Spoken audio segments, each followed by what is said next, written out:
Hello, NAFI members and flight instructors.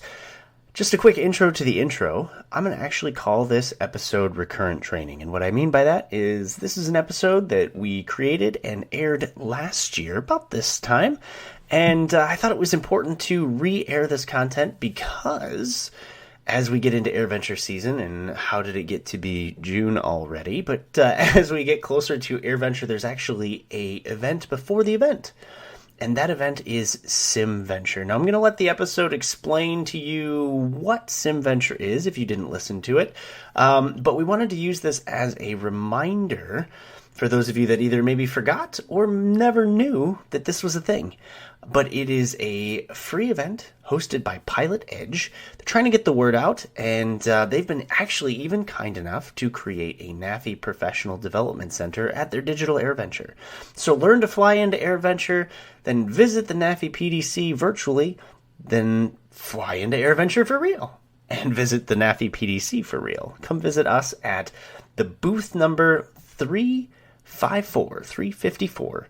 It is a giant tent. We're going to have presentations all week, multiple presentations all week, and we'll even have the NAFI member breakfast on Thursday morning. So once again, I'm going to let the rest of it talk for itself, but if you hear any dates in the podcast, those dates are actually for last year, so you're going to want to use July 13th through 16th, 2023 for this year's SimVenture. Please participate. It's a great event, and I'm sure PilotEdge would appreciate it as well.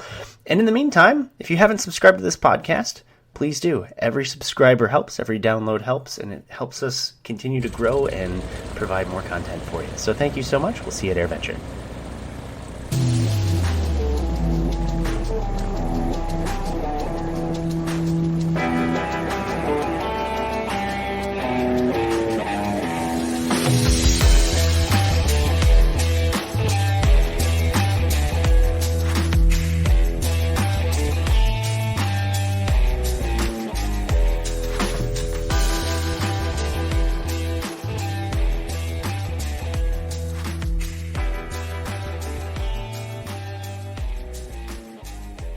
Today, I have a very special guest with me. And in fact, the company he works for is going to be the sponsor of this episode. And Kevin is the director of marketing and special projects, and he works for PilotEdge. And so PilotEdge will be the sponsor of this episode. So thanks again for joining us today, and thanks for PilotEdge for sponsoring the podcast. Well, thanks for having me on, John. Yeah, so PilotEdge is it's a service where they provide air traffic control for flight simulators. So flight simulators dating back to several decades ago have never really had a good way to talk to air traffic control. Some of them, most of them nowadays have some sort of synthetic AI base where you can hit a number on the keyboard or click a response item with your mouse, and that will dictate to the computer what you're trying to convey to air traffic control. And overall, that's gotten pretty good. But what it doesn't do is work your flying brain, and especially for student pilots, what it doesn't do is overcome that mic fright, and also allow them to learn what to say. It's one thing to be able to read what the computer is saying for you, but to actually articulate it in your own words and have the courage to key the mic and talk to a real person is something that the flight simulators in the past have not done natively. So back about 10 years ago, PilotEdge was born, and founder and CEO Keith Smith, who is still CEO today, he built PilotEdge from the ground up with the premise that you could fly your flight simulator and you could talk to a real person who is on the other end as an air traffic controller. So these controllers are anywhere from former FAA to we've had current FAA and military, student FAA controllers, and also just some hobbyists who just know a lot about air traffic control, whether they be airline pilots or whatever. Regardless of who is on the other side, they will all know, what to do, and they all know how to be air traffic controllers in the sim. It's the quality that PilotEdge guarantees. to make sure that you are getting top-notch service that you cannot differentiate from the real world. And so anyways, that's what PilotEdge does. They provide live ATC, real air traffic control for flight simulators. You can talk with your headset, with your computer sim to an actual person. They'll talk back. It is just like the real thing. Yeah, so that's a little bit about PilotEdge, but that's not why we're here today specifically. And we certainly thank PilotEdge for sponsoring this podcast. But anyways, what we really want to talk about today is a special project, which is part of your title for PilotEdge, and that's SimVenture, right? Yes. And let's talk a little bit about what this is and how people can participate.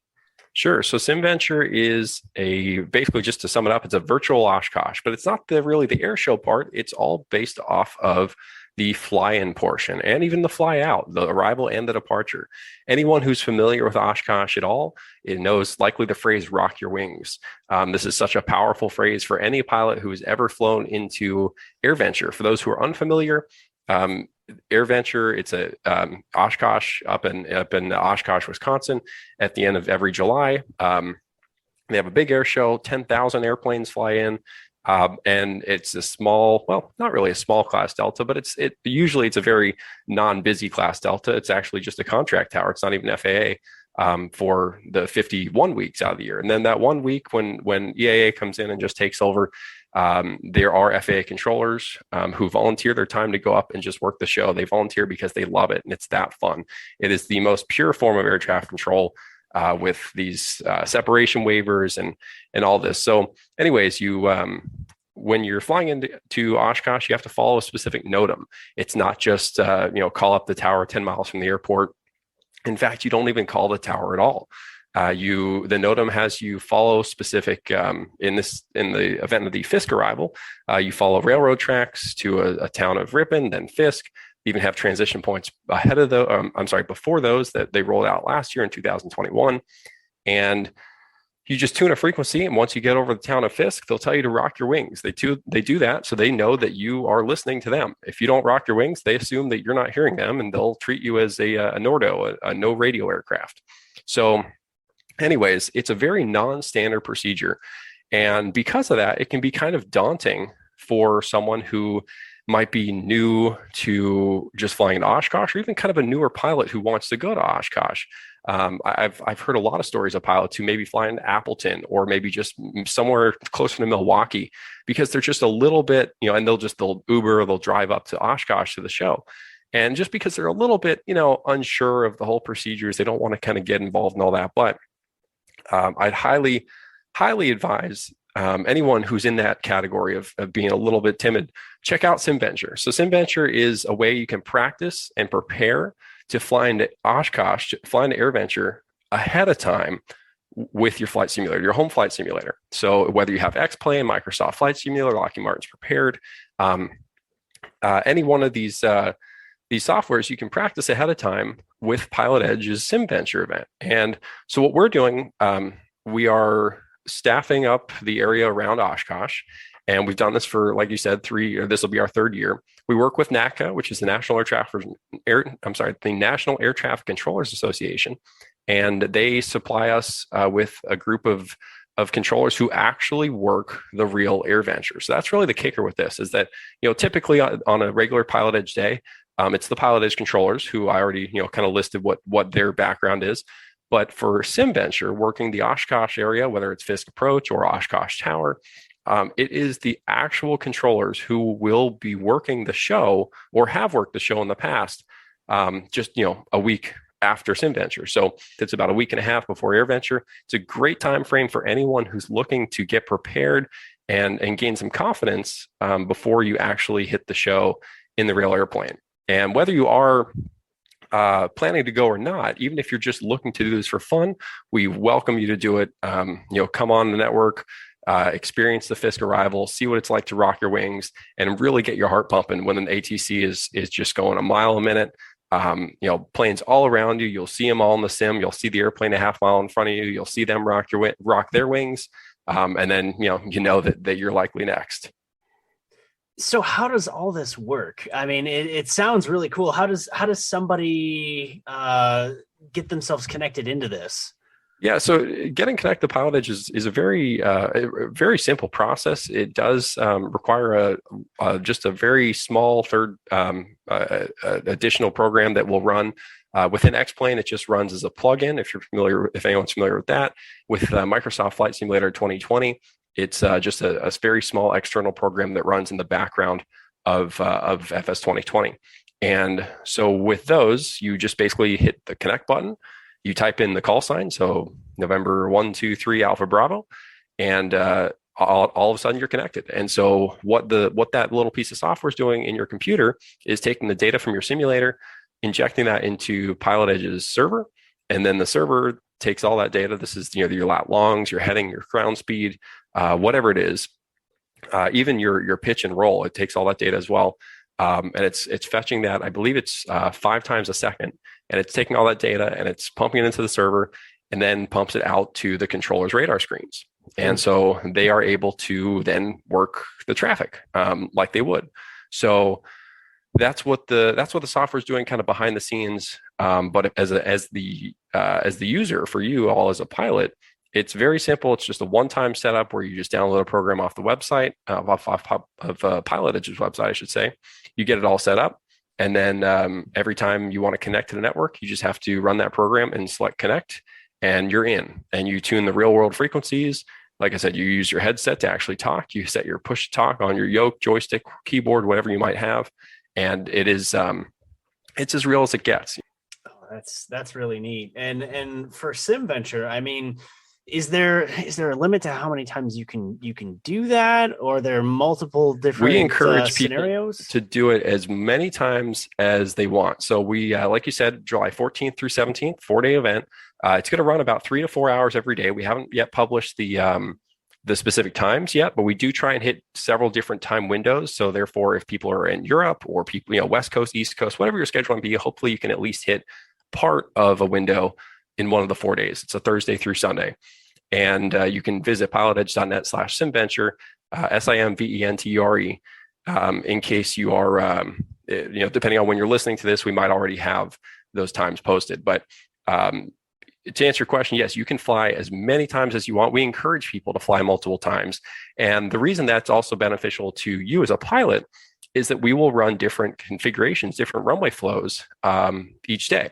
And we actually also have a cool I think it's cool, a cool feature that will be on the pilotedge.net/SimVenture website once those times are released, where we will allow pilots to, let me say this, we will hide the planned runway flows. So we know what the flows are going to be. We do require users to have clear skies and clear to million visibility, essentially, calm winds. We would run into issues if one person had some clouds and another person didn't. So that's one of the simisms that we do require. It's always a beautiful day at SimVenture. You can always guarantee that. And sounds like a tagline. You'll hear the controller say it sometimes. You can go to the SimVenture website, pilotedge.net/SimVenture, that is, once all the times are posted. And we hide the runway configurations by default. That way, if you want to be surprised, you can be, like you would be in the real airplane, right? You would approach Oshkosh. Sure, you would know the winds potentially, but obviously it's something could change. And so you can approach Oshkosh, grab the ATIS, and be surprised. So you have to mentally react, just several minutes before you're flying the approach. Or you can select to show the runway configuration if you are looking to plan a little bit. Say, hey, I really want to shoot a 1.8 approach. I really want to shoot an approach to 2.7. Or 3.6. We'll run all these configurations throughout the course of the 4 days, and you as the user will have the opportunity to kind of be surprised or plan ahead. And that is the benefit to flying this multiple times. We encourage pilots when they land, they can either taxi to the ramp and, at that point, when I say ramp, I mean grass, taxi into the North 40 or one of the 2 designated parking areas in the grass that we have, and just disconnect, or they can just kind of hang out there. We also have really cool scenery that we produce for FS 2020 as well as X-Plane. So some people like to just kind of move the camera around, explore that, watch some other people land, listen to the radios, or you can land and turn off in the grass like you would, and then taxi right back for takeoff. So we have flagmen within the scenery who will direct you to how to get to takeoff or parking. That's cool. And so you can just head right back to takeoff. And, that's where it's a little bit different than the actual show, where typically it's, mass arrivals. And then you have towards the end of the day, mass departures, and then mass arrivals and mass departures. In our SimVenture, it's kind of constant arrival departure flow, because a lot of people understandably want to get this done several times. But the great part about that is you can practice the departures just as many times as you practice the arrival. The NOTAM, by the way, the NOTAM, we use the exact NOTAM procedures of the real EAA NOTAM. So you can expect to have, we do produce our own version of the NOTAM. The reason for that is just because we do include some other little just helpful tips there. We'll include some visual landmarks to help you spot some of the things in the sim, help you understand what you're looking for as far as where the railroad tracks are, where the gravel pit is, north runway 27 and 9. And then just a few other little simism things as far as, setting your weather to clear skies and so forth. So we do produce our own NOTAM, but it does, it's derived from the EAA NOTAM. And so therefore, if you are planning to fly the real show, you will not pick up any bad habits by using our procedures. So everything's really, outlined in there. And what I was saying was the departures are also, NOTAM procedures where, if you're off of, X runway, you fly, whatever heading to leave the Delta airspace at or below this altitude. And so you can practice all these things and just kind of keep going around and around. You can probably shoot 3 to 4 approaches per hour. So, every day you could probably get in at least 5 or 6 approaches if you wanted to, and really, really feel confident about flying to AirVenture. So, being a flight instructor podcast, I have to always bring this back to the flight instructor community. Sure. I mean, that's just the world that I live in. Of course. Is this structured in a way where I could take a student and sort of do almost like a training flight into AirVenture, where it's not so much training the approach, but I'm also training the student at the same time? Is it conceivable that I could do that? Absolutely. I mean, so there are several different ways that you as a flight instructor could work with your student on this, as far as hearing the radios. Of course, you could have the radios coming out of an external speaker, so the whole, basically the whole room you're in would hear the radio. Or if you're familiar with, if you're kind of tech savvy, you know how to hook up 2 headsets and kind of use a splitter, you could do that out of the computer. There's also an app you can get that you can listen to live audio from PilotEdge on that. So there are several different ways you can do that from a student instructor perspective. But yeah, I think it's a great opportunity for a student pilot who may be taking their instructor, or vice versa, to be able to brief this ahead of time and really just go in and experience what you're going to experience in the real airplane when you go to AirVenture. And again, whether you're going to go to AirVenture or not, we welcome you. We welcome the hobbyists. We welcome the people who just aren't afforded the opportunity to go to AirVenture, whether it's ever or just this year, because realistically, we need the masses of traffic as well to make this a realistic event. If there are just 5 people who show up, then it's not going to be very exciting. But in the past, we've had over 1,000 operations in the 4 days. I think in 2020, we had 1,100, and then I think we hit 1,200 last year. So we'll see what we do this year, but it's pretty neat. We have a lot of people come out shooting a lot of different approaches. Obviously, all VFR. It's also, when I say approaches, it's just approaches to the runways per the NOTAM, but it's as real as it can get. What if I'm, I know we keep talking about this from a stance of this is supposed to train you to go into AirVenture, and it's supposed to be fun too, of course. But what if I'm, a little bit less confident? I've never been to AirVenture before. Maybe I'm even a private pilot, and now all of a sudden I'm trying to do this, and I'm concerned that I'm going to go the wrong way, do the wrong thing, screw it up. Sure. Is that what are your thoughts on a pilot who's just sort of not even confident necessarily going into this and doesn't want to screw it up? Well, there are several ways you can approach that, and I think it kind of depends on the kind of person that the pilot you're describing would be.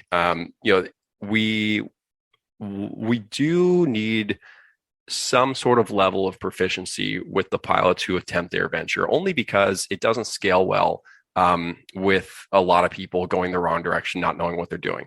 To be perfectly honest with you, when we did this first in 2020, I had no idea how it was going to go. I was prepared for a disaster, and I was extremely impressed with the amount of people.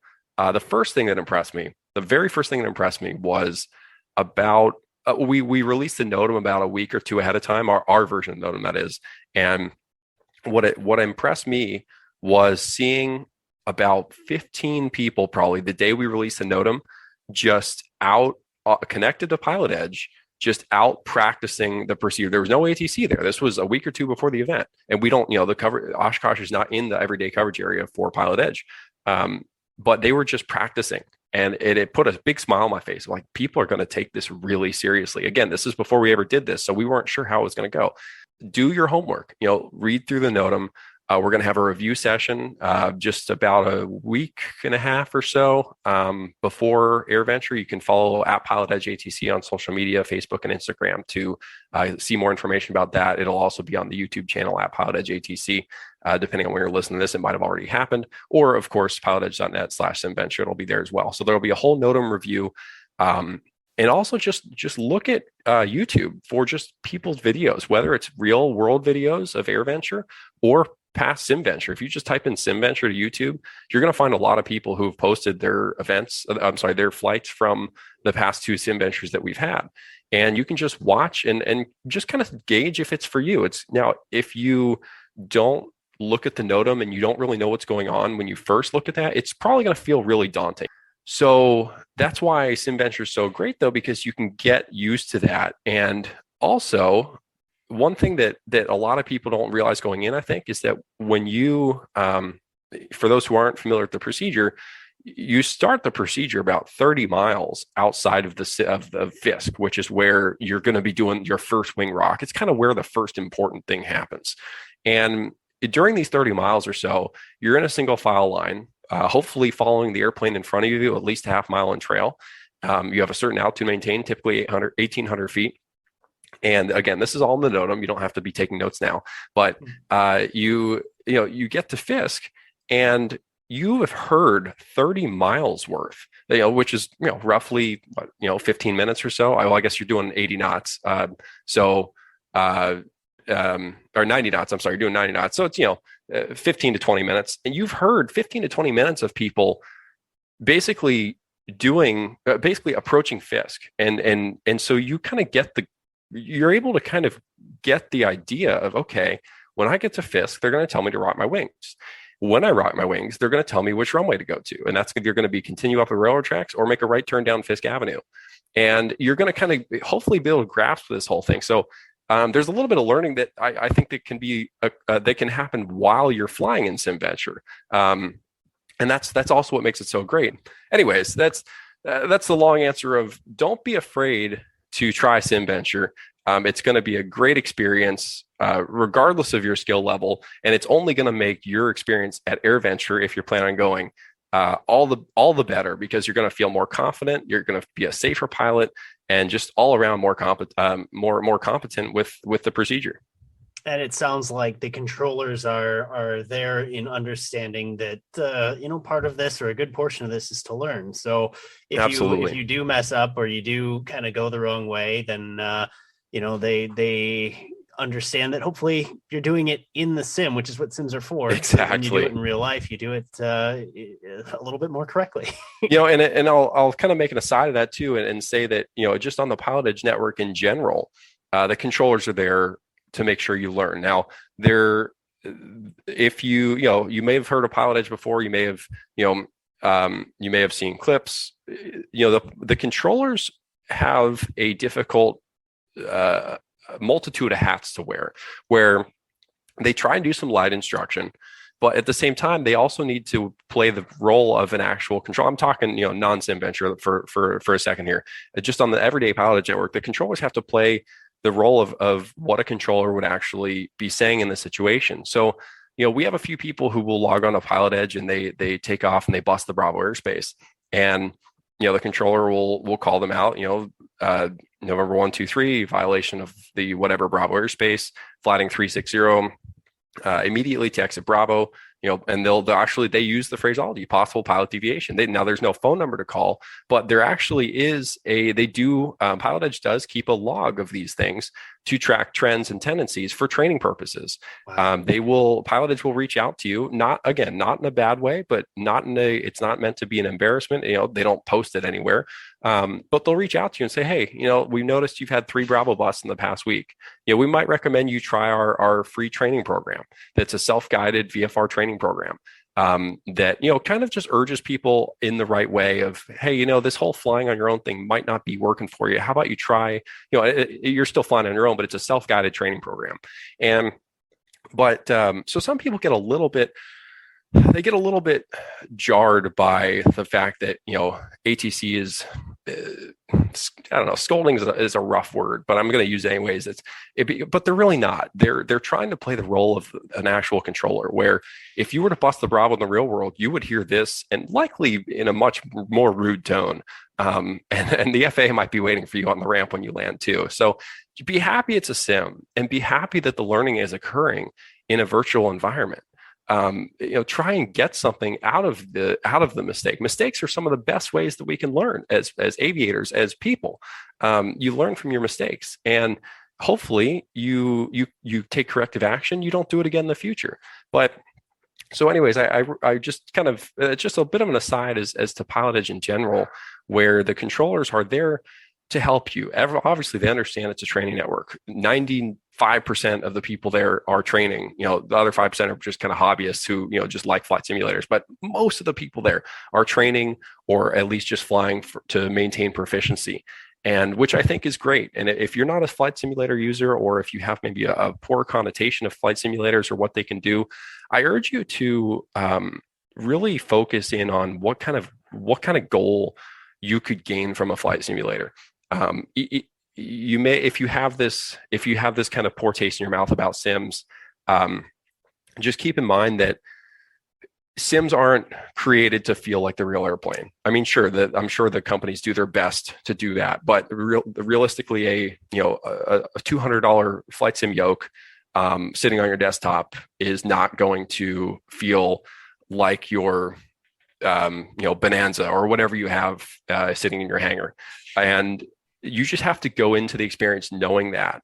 But what you can get out of it is talking to ATC, shooting ILSs, working with your instrumentation, learning the G1000, whatever it might be. There are so many different goals that you can hone in on. And it doesn't just have to be one, it can be several goals, but try and take it one at a time.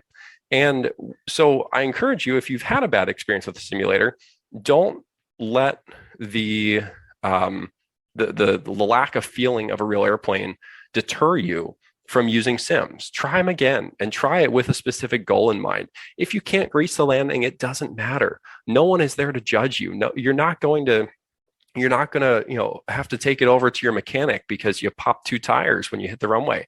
If you veer off the side of the runway when you land, who cares?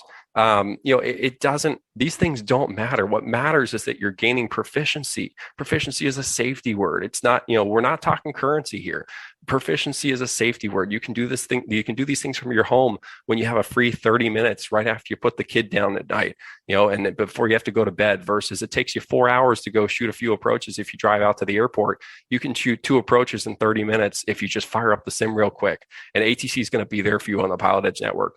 So try and, if you've had a bad experience with sims in the past, you can get back into them. I highly encourage it. PilotEdge has some resources too to get hooked up with flight simulators. I would say the best way to do that would be to reach out to PilotEdge on social media, at PilotEdge ATC, again on Facebook or Instagram. You can also email support@pilotedge.net. That'd be a different kind of way to go around it, but social media, if you have it, is likely going to be the easiest and best way to get in touch with people who can help you get set up with sims. And that kind of also brings back to SimVenture. If you're listening to this with enough time before July 14th and you're interested in taking advantage of SimVenture, if you already have a decent computer, and assuming the thing is not running like a snail, you can likely run X-Plane 11 decently. X-Plane 11 is now a 6-year-old sim. I think it dropped in 2016, and it doesn't take all that much computing power. So if you already have the computer, you can get X-Plane 11 for $60, and you can get a joystick for about $30 down at Walmart, Best Buy, Amazon, you name it. And all of a sudden, you're up and running for SimVenture for less than $100. It doesn't take long, and PilotEdge has resources to help you along the way if you need a little bit of help as well. So please take advantage of that. I don't want anyone thinking it's going to be a too daunting of a process to get set up with a sim. And I would recommend, though, to fly in SimVenture, make sure you can at least handle your airplane. I said all the things about landing, and don't be afraid if you can't land. You should still be able to, fly the airplane. Turn a base, turn final, whatever it might be. Those are things that you should be able to adapt to in the sim. The fine course corrections to actually land the airplane, maybe a different story, but actually flying the airplane, it's something that we can. It's not too hard to get the hang of. Yeah, as a instructor, it's really nice for me to hear some of this stuff, because in my head, I'm thinking about clients I've had, students I've had, and they might say, well, I can just log in and to my own simulator, and I can take the NOTAM, and I can fly the approach myself, and do all of that stuff. And the thing that you cannot replicate by yourself is the stress of having to juggle that extra ball. Absolutely. Right? It's one thing to be able to fly the airplane and be able to pause and do all the sort of creature comforts of sitting in your own home. It's another thing to have to be able to fly the airplane and talk to ATC and look for traffic and do all these things that adds those extra layers of stress. And those stressors are where you're going to be potentially finding yourself in uncomfortable territory in real life, things you cannot replicate by just logging in to your own flight sim and flying it, at your leisure. So I agree. I think it's a huge opportunity for flight instructors, students, and pilots alike to log in and just prepare a little bit for themselves and sort of learn how that applies in the real world. So I think it's a fantastic opportunity. I think it's really cool of PilotEdge to put something like this on. Well, John, yeah, and you hit it there with the word that I like to use is accountability with flight simulators, and being able to for those who haven't used a sim, either haven't used a sim or haven't used a sim with actual live air traffic control. When you add the live air traffic control to the sim, it does something to your head. And I'm no scientist. I can't explain it, but it puts your flying brain to work, where you are now having to focus on everything you would in the real cockpit, listening up for your call sign amongst other traffic. PilotEdge is a dynamic network. This is not a one-to-one controller to pilot situation. The controller's working 10, 15 other airplanes, and you're going to hear all that. You're going to hear the pilots talk, you're going to hear the controller talk to them. You have to listen for your call sign, just like you would in the real airplane.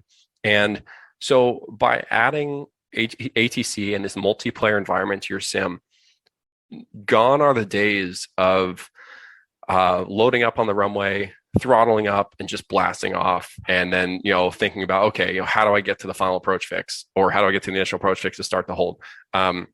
It's all about PilotEdge is really, you start on the ramp and you kind of go through a full flight. You could start in the air as well if you're in Class Echo or Golf airspace, but you certainly wouldn't want to start in controlled airspace. But ideally, you're doing an end-to-end flight where you start on the ramp and you fire up the airplane, you get the ATIS, you call ground, and they will give you taxi instructions, using the actual taxi charts. You can use ForeFlight or whatever EFB you might have, or paper charts if that's your method. And you can go, you have an actual flight, and the accountability comes in. You get to the runway, and without ATC, if you were to start on the ramp without ATC, you'd probably get to the runway and you would just take the runway. You might think about, clear final, whatever. But in the back of your head, without being connected to PilotEdge and without ATC, there's no one there. That it doesn't matter. That even if there is someone there, they're just going to, go right through your airplane. You might get a little chuckle out of it, and that'll be it. You are cheating yourself out of such a valuable learning opportunity by taking that approach. And so then, now if you connect your sim to PilotEdge very easy process to do that. And if you then, start talking to ATC, now you have a reason to hold short of the runway because ATC is holding you accountable to do that. Why? Because they told you to hold short. Why? Because there might be an airplane on short final that you're going to cut right in front of. If you were to pull out on the runway, now you are ruining someone else's experience because they are on short final and someone's just going to blast right out on the runway in front of them. And that's not fair to them. So the accountability aspect will improve your sim experience tenfold by allowing you to really put your head in the game and really treat it like the real airplane. It's everything that you've done in your sim and then taking it to the next level that you never knew was possible. So I would encourage you to try it. And if you've tried it before and maybe you've had trouble or something, try it again and try and really focus in on those goals of what you're looking to do in the cockpit of your sim. Yeah, that's it's such a cool thing. And folks, as we start to wind this down, first and foremost, Kevin, I really appreciate your time here. Thanks for coming on, especially at short notice. We'll tell that story at some point. But if folks, if you want more information, certainly you can go to pilotedge.net. And on there, they also have their pages dedicated to SimVenture. And Kevin, at some point, we're going to have a talk because in these emails that you send out about possible pilot deviations, maybe they need to say possible pilot deviation, find a NAFI instructor. Hey, yeah, that'd be a good, I'm sure a lot of them could benefit from that. Well, any final thoughts before we go? No, I just, again, recommend everyone, give PilotEdge a try and then further SimVenture, especially if you're planning on going to AirVenture, especially if you know someone who's flying AirVenture, tell your friends, tell whoever you know is heading to AirVenture. You can find our posts on our social media at PilotEdge ATC. Give us a follow, share the post, get the word out because our primary goal here is just to make AirVenture safer and make pilots flying the AirVenture just all the more confident with the procedures, just for a better experience for everybody.